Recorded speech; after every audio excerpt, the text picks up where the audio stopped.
Most things that never get done because they never get started. You wait, wait, and wait, and wait, and you wait so long that the thing doesn't even matter anymore. And the days turn to weeks, and the weeks turn to months, and the months turn to years. Years of mediocrity is what causes people to be bitter. If you want to get around bitter and complaining people, get around people who are not seeing much activity.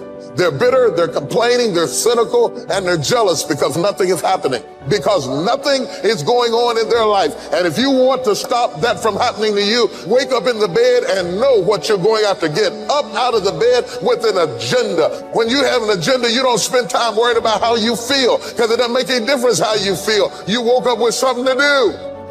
If you would like to discipline yourself, which is a very good idea, pick a direction you want to go first. Pick a goal you would like to attain, a long, medium to long-term goal. You might imagine something you need and want, some attainment that would motivate, whose pursuit would motivate you. And you can ask yourself that. It's a good question to ask yourself in general.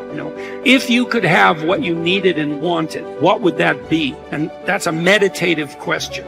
You don't want to force an answer out of yourself. You want to ask yourself that like you would ask someone else. If I could have what I wanted, what would that look like? And you can ask yourself that in a more differentiated way. If I could have the relationship that I needed and wanted, if I could have the friendships, if I could have the job or career, if I could have the educational pathway, if I could adopt civic responsibility, if I could engage in some creative enterprise. The next goal is to take your goal and to fragment it into micro goals until you find a micro goal that's small enough that it still presents some challenge that you will do.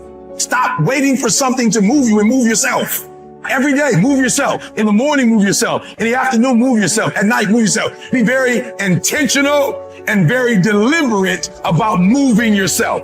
Through the inspiration of desperation, you'll become more creative than ever before. Throw your whole self into it. See, most people go at it tentatively. They don't give all their stuff. They don't concentrate. And if you don't have what you want, stop telling yourself the story because you don't have the money, you don't have the time. That's bullshit. It's because you haven't committed yourself where you would burn your boats. If you want to take the fucking island, burn your fucking boats, and you will take the island, because people, when they're going to either die or succeed, tend to succeed. Stand up for your dreams. Stand up for what you want in your life. Decide that your life is so meaningful to you, that you love you and you love life so much that you're going to stand up for something you want. You don't want to be a spectator. You want to get out in the field where the action is, and you will be amazed. After the struggle, there will be a calm period, and things will begin to click for you. Come out here with what you got. You don't have enough money? Don't worry about it. You got the dream. You must be patient, persistent, and positive no matter what. But aren't there some guarantees you can give us? Yes. You're going to die. You can't get out of life alive. So I'm saying to you, you got 6 months to live. Live your life now. Live your dreams now. Start acting like this is your last day on the planet.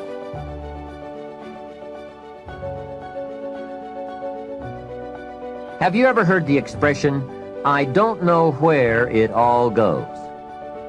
Well, from now on, make a new commitment to financial independence and to the value and the feeling that comes from knowing where it all goes and where it all comes from. It is just one of those important disciplines that cause you to prove to yourself that you are on a new road, walking in a new direction, becoming a new person, and arriving at a new destination. Without that effort, you will keep falling back. Hey, I found out you can make $5,000 a month and still go broke. You say, how could you go broke making $5,000 a month? It's easy. Spend $6,000. And when you make $5,000, spending $6,000 is not that difficult. Someone once said, if your outgo exceeds your income, your upkeep becomes your downfall. So, be the master over whatever you have and whatever you are. That's where the seeds of greatness are sown. Great wealth, great health, great results, great influence, and great lifestyle. Take interest and even delight in doing all the small things well. It makes you a sophisticated person who knows where the beginnings of wealth and happiness are. There's a Bible phrase that we could quote here that would be appropriate. It says, If you will be faithful over a few things, the small things, you will someday be ruler over many things and major things. That's it. That's the philosophy that counts. Let's say that you could pick your level of competition in life to some degree. Okay, so let's say you pick a level of competition where you're always winning. It's like, well, all that means is you've picked the wrong level of competition. Yes. Because, you know, like, let's say you're a grandmaster chess player and all you do is play amateurs, and every night you go home and congratulate yourself on what a genius you are because you just stomp these people left, right, and center. It's like, you're not a genius. You're a dimwit. Right. What you should be doing is playing people who are beating you like, well, as much as you can tolerate. Right. So maybe that's 40% of the time. Maybe it's 60% of the time.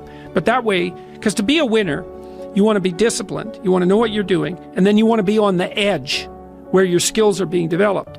And if you're going to be on the edge where your skills are going to be developed, you're at a place where losing is always a possibility. Because otherwise you're not pushing yourself beyond your current capacity. And so one of the things that I've outlined in 12 Rules for Life is a theory of meaning. Because meaning, as far as I'm concerned, the sense of meaningful engagement is the antidote to malevolence and suffering, essentially.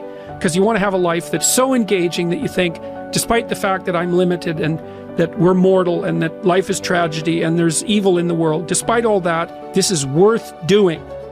And I think that there's a technical meaning that genuinely exists, and that's the meaning that you get when you're in a domain where you have some discipline and some skill. So you're laying out your competence and your ability, but you're simultaneously pushing yourself to develop past where you are. That's really engrossing. And what that is doing is expanding your competence. And so life is suffering and betrayal in many senses of the word. But you can adopt a way of traversing through life that is more powerful than the tragedy and the malevolence. The art of true living in this world is more like a wrestler's than a dancer's practice. For in this they both agree to teach a man whatsoever falls upon him, that he may be ready for it, and that nothing may cast him down. If you do the job in a principled way, with diligence, energy, and patience, if you keep yourself free of distractions and keep the spirit inside you undamaged, as if you might have to give it back at any moment, if you can embrace this without fear or expectation, can find fulfillment in what you're doing now, as nature intended, and in superhuman truthfulness, every word, every utterance, then your life will be happy. Your ability to control your thoughts, treat it with respect.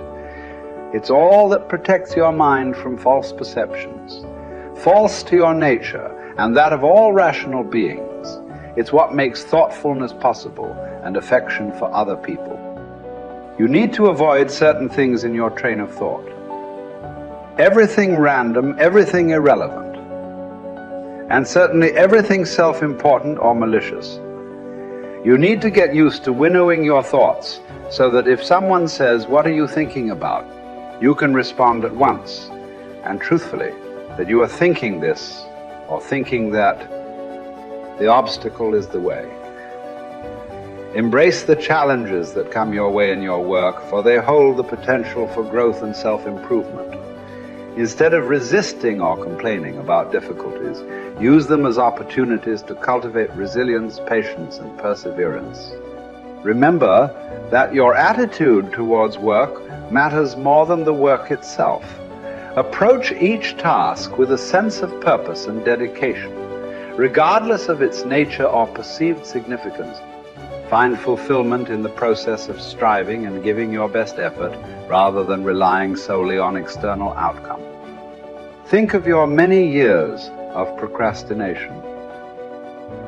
How the gods have repeatedly granted you further periods of grace, of which you have taken no advantage.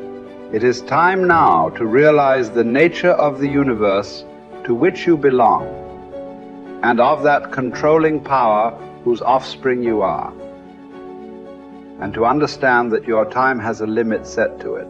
Use it then to advance your enlightenment, or it will be gone, and never in your power again.